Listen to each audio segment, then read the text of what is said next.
Bienvenue, j'ai ici un Xiaomi 17 Ultra et je vais vous montrer comment réinitialiser complètement cet appareil via le mode récupération.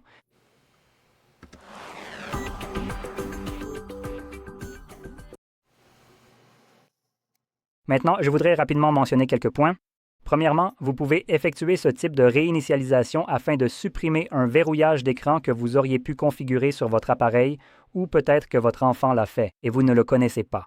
Cette méthode vous permettra alors de vous en débarrasser. Mais si vous avez un compte Google connecté sur l'appareil, cela verrouillera également votre appareil, ce qui signifie qu'une fois la réinitialisation terminée, il sera verrouillé par FRP. Au moment de la configuration, il faudra soit fournir le verrouillage d'écran précédemment défini sur l'appareil, soit le compte Google qui y était connecté. Et sans ces informations, vous ne pourrez pas terminer la configuration. Et donc, vous resterez bloqué à l'étape de configuration avec un téléphone qui ne sera guère plus qu'une brique sophistiquée. Maintenant, je voudrais aussi ajouter une petite information. Il y a de fortes chances que, dans les magasins GSM qui vendent généralement des téléphones d'occasion, ils les exposent souvent sur un support dans la vitrine. C'est souvent ainsi qu'on les repère. Ils proposent de retirer ces protections et divers autres services. Donc, vous pourriez éventuellement aller voir là-bas. Peut-être qu'ils pourront vous aider si vous n'arrivez pas à vérifier votre vérification FRP et potentiellement, ils pourraient le déverrouiller pour que vous puissiez utiliser votre appareil. Évidemment, moyennant un petit supplément. Maintenant, je ne dis pas que vous savez, je ne suis pas sûr à 100% que ce soit possible. J'avais l'habitude d'enregistrer des vidéos expliquant comment faire cela chez soi, mais comme la plupart de ces méthodes ont été corrigées, eh bien, ce n'est plus possible. Donc peut-être qu'ils ont encore des méthodes que je n'aurai pas gratuitement. Quoi qu'il en soit, une chose de plus que je veux mentionner, c'est que toutes vos données seront supprimées en réinitialisant l'appareil. Il est donc préférable de faire une sauvegarde complète de votre appareil au préalable. Vous pouvez sauvegarder votre appareil si vous y avez accès, et si vous n'avez pas accès à votre appareil.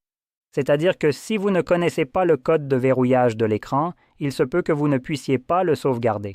Mais si vous l'avez déjà utilisé auparavant, il y a une chance que, probablement par erreur ou par agacement, vous ayez accepté la sauvegarde Google.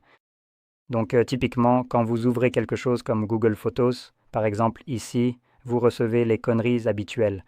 Bon, là c'est déjà connecté, mais une fois que vous vous connectez, il vous propose de sauvegarder vos photos et tout ce genre de trucs. Et ça apparaît de temps en temps. Donc, à force, il y a de fortes chances que par erreur, vous cliquiez sur cette sauvegarde juste pour vous en débarrasser rapidement.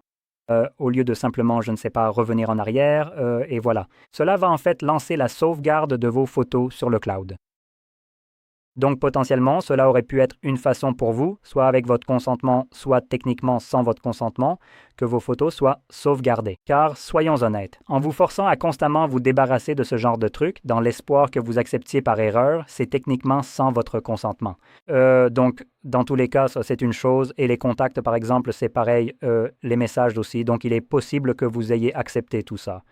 Et si vous ne le savez pas, vous pouvez en fait le vérifier en vous connectant à votre compte Google sur le navigateur de votre ordinateur.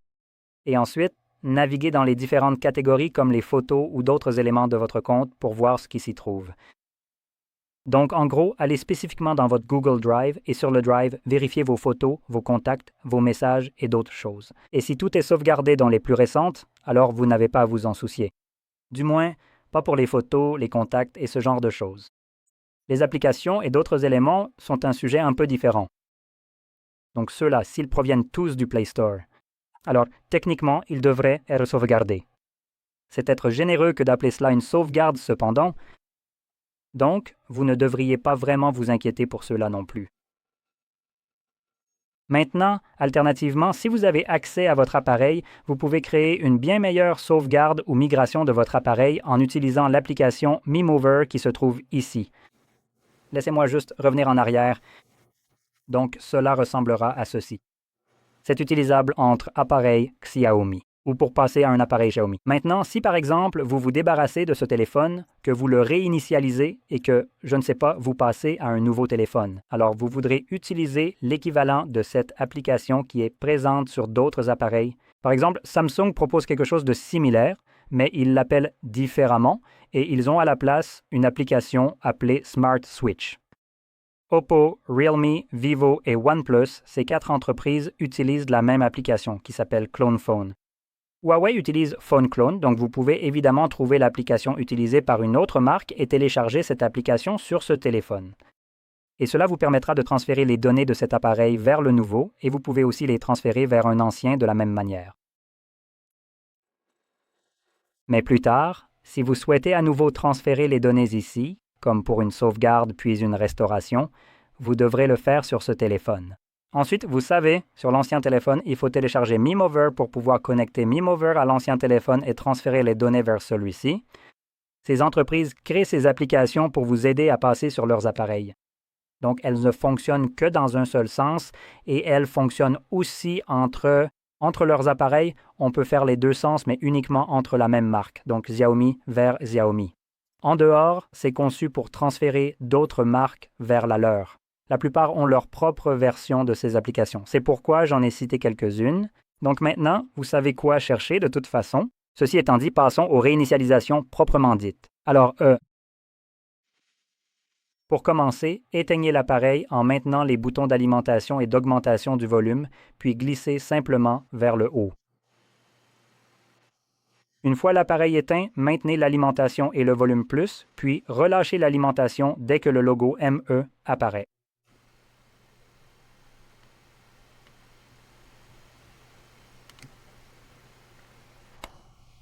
Après un instant. Une fois que le mode de récupération s'affiche à l'écran, vous pouvez également relâcher le bouton d'augmentation du volume. Maintenant, dans ce mode, nous devrons utiliser les boutons de volume pour naviguer. Le bouton de réduction du volume permet de descendre et celui d'augmentation de monter. Le bouton d'alimentation confirme l'option sélectionnée en bleu. Alors, choisissez la deuxième option, Effacer les données. Sélectionnez ensuite Effacer toutes les données et confirmer. Maintenant, sur cette page, comme vous pouvez le constater, nous allons aller assez vite. C'est déjà terminé. Appuyez sur le bouton d'alimentation pour revenir au menu, puis sur le bouton d'alimentation pour redémarrer le système. Le processus va se poursuivre en arrière-plan pour réinitialiser votre appareil. Cela prendra environ 1 minute. Et une fois que ce sera terminé, l'écran de configuration d'Android s'affichera. Je reviendrai donc une fois que cela sera visible pour moi.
Et comme vous pouvez le voir, le processus est maintenant terminé et vous pouvez configurer votre appareil comme vous le souhaitez.